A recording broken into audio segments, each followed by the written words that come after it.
gambar, kau nampak macam-macam jenis orang. Tapi apa kau faham tentang manusia melalui lensa kau? Dan beribu gambar kau ambil, semuanya rasa kosong.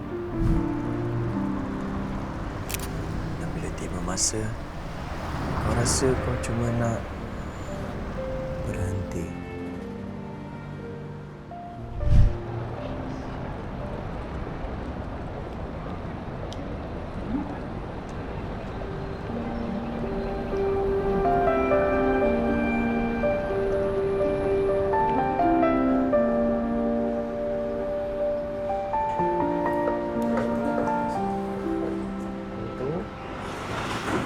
Bagi orang kan.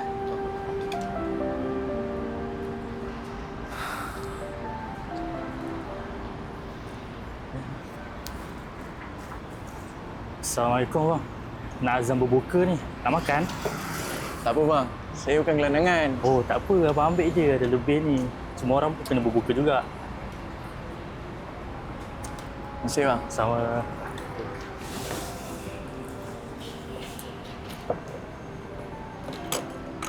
Abang buat apa kat sini?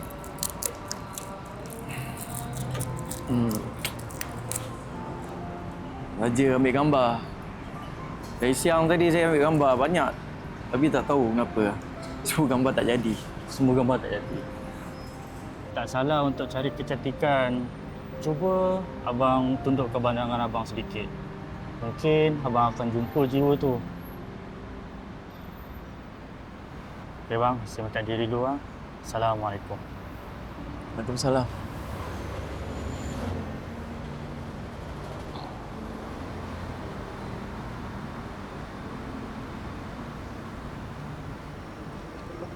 Dan di tengah kota yang makin sunyi, kau sedar. Bukan kota ni yang sunyi. Tapi hati kau.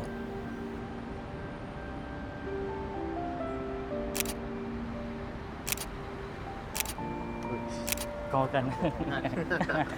Habis kan. Habis. Makanlah. Sini. Aku minum air.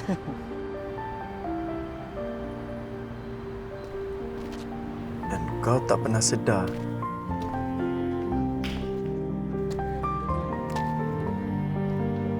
Lensa yang ada di tangan kau gagal melihat dengan betul apa di sebaliknya.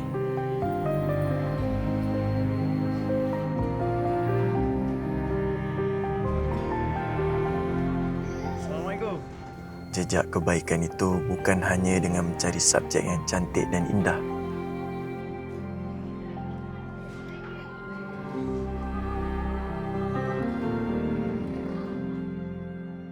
Tapi merasai setiap memori itu. Okey, gambar satu. Alright. 1, 2, 3. Cantik. Dan memori itu Abang. mungkin abang siapa? memberi inspirasi Nama abang buat Malik. yang lain. Oh, nama saya pun Malik. Abang boleh tak saya nak tengok kamera abang tu? Boleh.